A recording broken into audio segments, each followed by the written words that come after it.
I caught Brad on a dating app 9 years ago, and that is how we met. We swiped right on Tinder. We shortly met after, and then somehow 3 months later, we were moved in together like 10 states away. But I want to take you back through the entire story bit by bit because it's just so much fun. The reason I was on Tinder, that was the only dating app that I was ever on. But my sister and I were living together and we were both single, which is so much fun. She's like 3 years older than me, so we were just living it up. We didn't use Tinder as like, oh, I want to sleep with people, because that's what Tinder was for back then. Like, that's primarily what people did. But I think it was kind of transforming into like actually finding dates. But we would just like sit on the couch at night and just like swipe through people, and like this sounds bad, but it was fun. Like, we would just like talk about people and oh no or oh yes, or just, yeah, that's kind of how we bonded. And I probably went out on 2 different dates with like good people. They were good people, and my sister went out with probably the same amount, maybe a couple more actually on dates, like not just sleeping around. Now, why Brad was on Tinder might be a whole different story. I'm not sure. We haven't really, we don't talk about that, right? Here's what I have to say about that. Sometimes you have to slay some dragons to get your princess. And he said that from day one. So that's all he says about it. So I swiped right on Brad. I guess it would probably have been like early May. And I did it because he was so cute. I loved all his pictures. He was in the Navy. He had a Navy picture in there, which was like hot to me. And turns out the picture was also with his sisters, which I didn't know at the time. I was like, who are these ladies? But he seemed like wholesome, right? And then there was one picture. He was at Chuck E. Cheese. He had this pink tiara on and like a cape.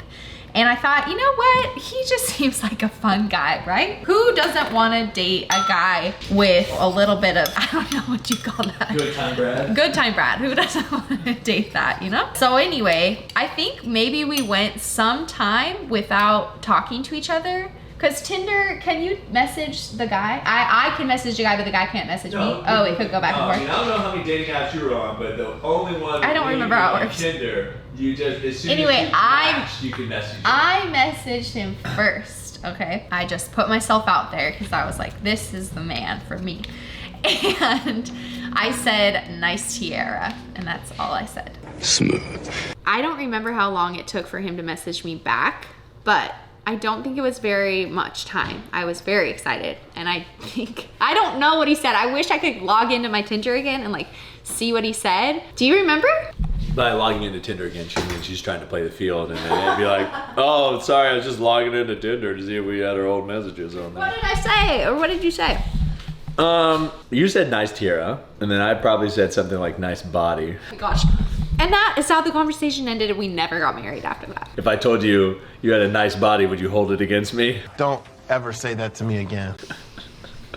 Thankfully, he wasn't like one of those like Tinder guys that said weird stuff like that. He gave a normal response. I don't really remember. It's probably something bantery. But after that, we just kind of like chatted, messaged, and he was kind of like telling me about what he was doing at the moment in the Navy. Actually, no, I don't think he even told me about the Navy. He just said like, I work and have a job, and I didn't ask anything. Right. It was really lighthearted. I don't know. Because one time we messaged, like early on. No, I won't tell that story. Okay. That's my story to tell. I'll tell it right now. The next day, I think after we initially messaged each other, he was like, hey, I gotta go to work. I won't be like available to talk until much later today. So TTYL.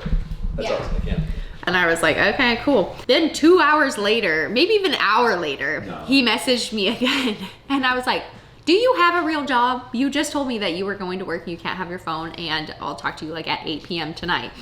And then I hear from you like an hour later. So at that point I was questioning it. I was like, okay, does this man like really have a job? What is he doing? And then I think we got to talking after that because he had like all day, and I think I had the day off. Just messaged back and forth, talking about our families, talking about our jobs. We decided that we would officially make sure that we weren't catfishing each other and FaceTime. It was very surprising. I'll tell you about that when I put on my makeup, so I gotta go shower after this. Brad and I are actually doing date night tonight, funny enough. So I'm gonna put on a light layer of makeup. I'm so not into makeup lately, but just gotta look a little fresh. So let's talk about what happened after we decided we would FaceTime. So the reason we wanted to FaceTime first is because we didn't really actually live that close to each other. It would have taken us like 2 hours to drive, or like a 1 hour ferry ride plus driving to the ferry. It just was better to determine whether we were catfishing or not, which I knew he wasn't. So it was more of just like, all right, do these pictures do him justice? Like, what's his vibe like? Because I will say, and even when I saw him in person like for the first time, he just get, and people will agree with this, he just, and he knows this, okay? We've talked about it, so it's not me being mean, but he kind of looks like kind of like a beefy douchebag kind of guy, right? So I had to determine whether he actually was or not, right? So I believe it was a Sunday. My sister was sleeping because she worked night shift, so she was like MIA, and we decided to FaceTime. I think it was like around 2 o'clock, and I was like, okay, we're probably gonna talk for 15 minutes, 30 minutes, just make sure we are who we say we are, and that's gonna be that. So I don't remember who actually like made the call, but we ended up answering, and within the first millisecond, it was very clear we weren't catfishing each other, thankfully. But I will say I was so thrown off because he was not wearing a shirt, which would actually come to find out, you know, through, you know, more and more interactions and meetings and just time spent together. He never really wore a shirt back then. So I was thrown off because I was like, why are you not wearing a shirt? Like, but I guess I didn't mind because, you know, we were definitely at first very, very physically attracted to each other, and that's what drove most of like the first months of our dating. I do not even remember what we talked about, but the phone call, the FaceTime, literally we talked for 3 hours. I was shocked because that was like unreal, you know, like I did not expect that. We literally just sat on the phone and talked about everything. I, again, could not even tell you. It was a lot of casual stuff. I remember actually talking about like Rob Bailey and Dana Lynn Bailey, like he was, you know, fans of them and I had never heard of them. So he was talking about them and just like bodybuilding, and I probably talked about CrossFit because that was my life back then. But I definitely walked away from that FaceTime feeling like, wow, okay, I'm pretty sure we click. I definitely want to see this person again. You know, just so much like fun conversation, flirting, but there's a difference when you see someone in person, right? So, you know, you gotta solidify it. So after that FaceTime, which was on a Sunday, I had the day off from my normal job, like my private practice, on Tuesday, but I was also coaching CrossFit that day. So I had a lot of space in my day, still had to coach some classes, but we decided that he would come to my side of the water and we'd go out for lunch. So we get to Tuesday and I'm like so excited. I remember just like going at 5 a.m. to teach CrossFit and just like smiling the entire time. I was like, oh my gosh. Or, you know, also being super nervous because I haven't seen him in person and just hoping that I liked him just as much as on the FaceTime. So he came a little bit earlier than I thought he was going to. He ended up showing up like right as my last class ended. And I remember him walking in and I was just like, oh my gosh, he's so cute. Like, I was just in love right at that point. I actually love thinking about that moment because, yeah, it's just kind of like, you know, when you know, you know. But of course, had to slow it down a little bit, slow my heart rate down. So everybody leaves in the CrossFit class and kind of like making fun of me too, because at that point, like I was really close with all of the members and they knew that I was going on this lunch date. So they were just like, you know, making fun. I got there before the class was over, so I kind of just like hung out. We went to lunch at a place called Daru Market at the Kirkland waterfront. Just so cute, just sat out on the water. And I remember like halfway through, I don't remember what we were talking about, but he just leaned over and I was wearing like a tank top. He just like kissed my shoulder and it was just so cute.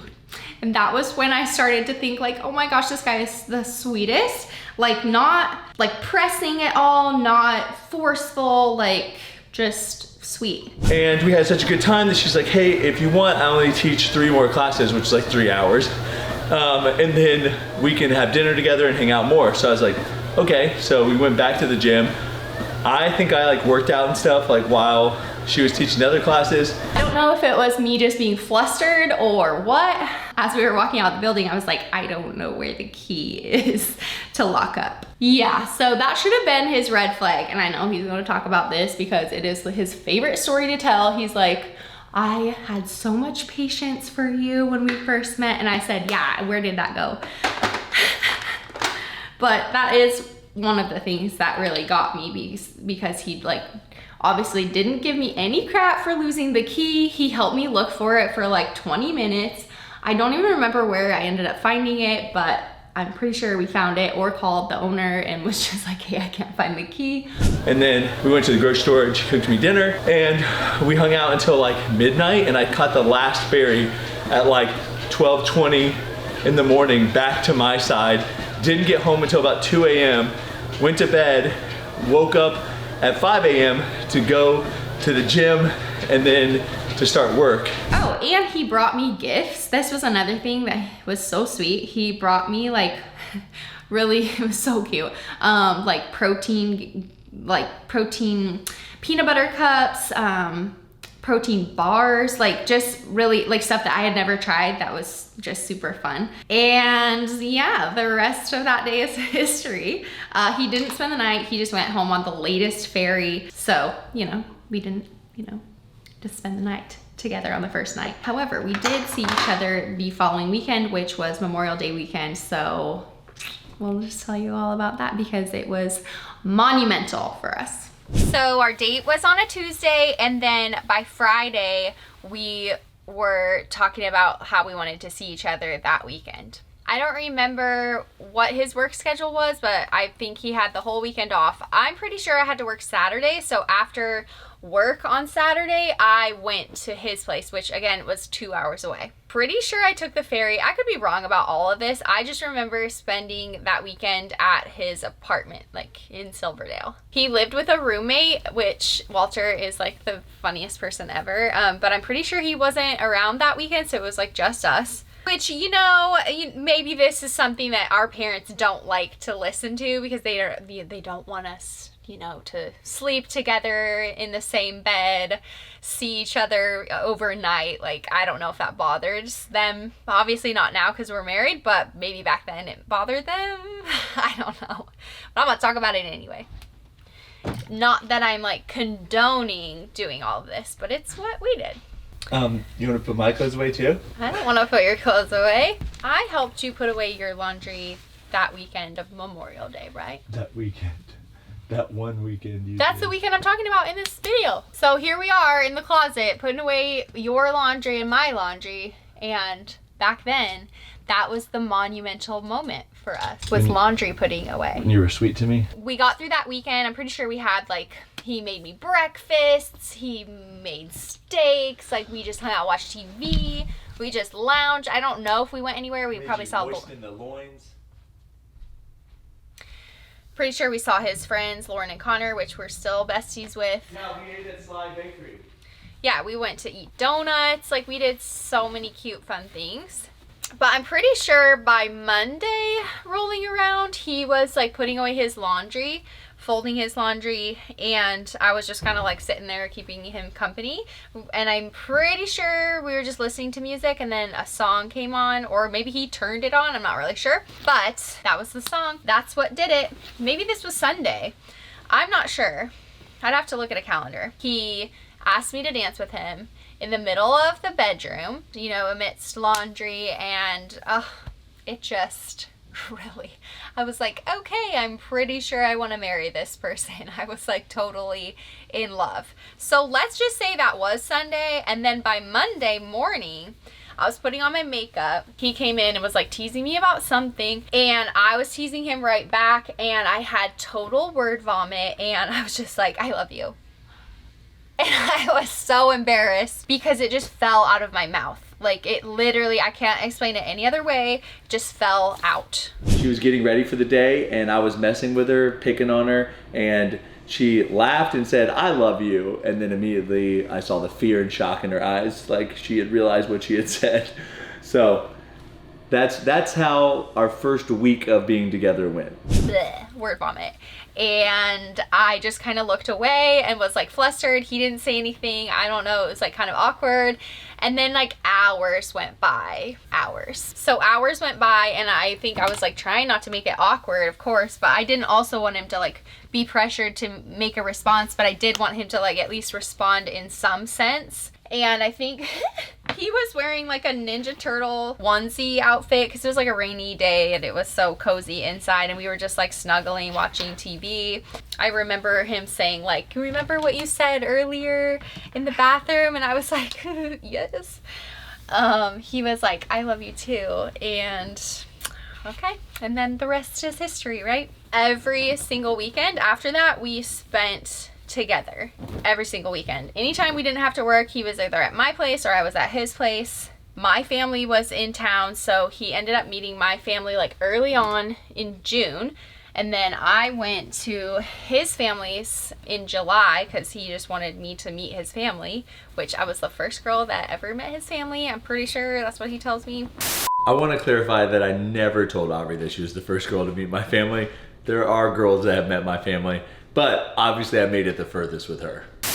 And then we ended up just completely upsetting our families and surprising everyone. We have cookies to try. I'll start with Snicker Daddy while you tell the story about how I became your sugar daddy.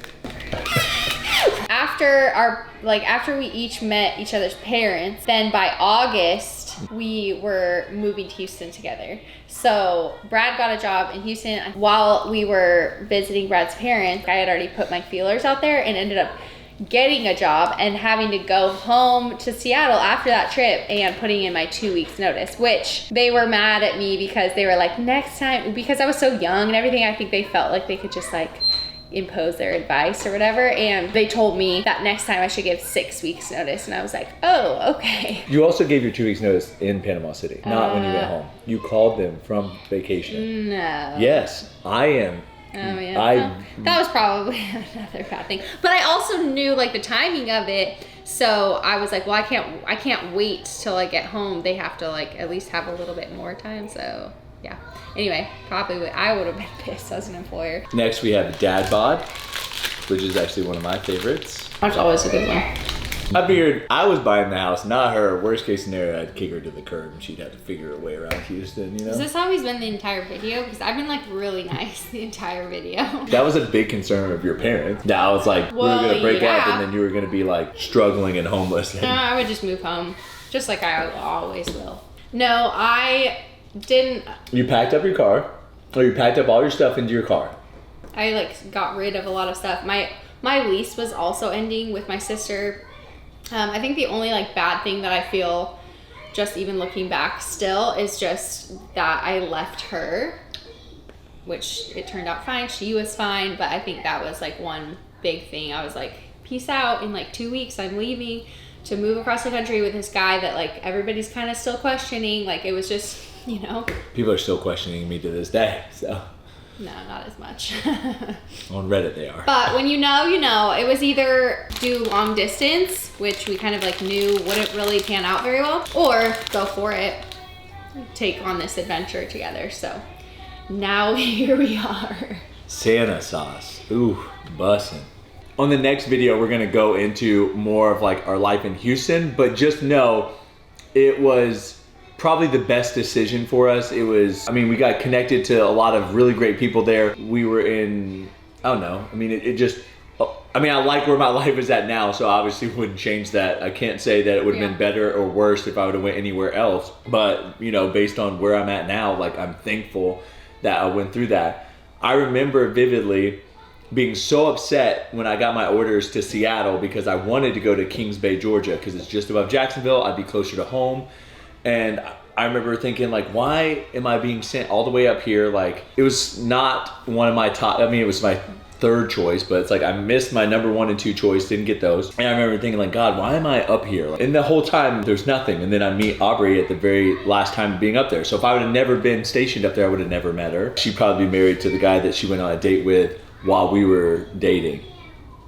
But we'll save that story for another time. So I hope you like this video. Comment down below how long you knew your now spouse before you moved in together. I want to know if Aubrie and I set a record at 3 months. Probably not, but I guess my parents got engaged after, so my parents met, got engaged 3 weeks later and married 3 months later.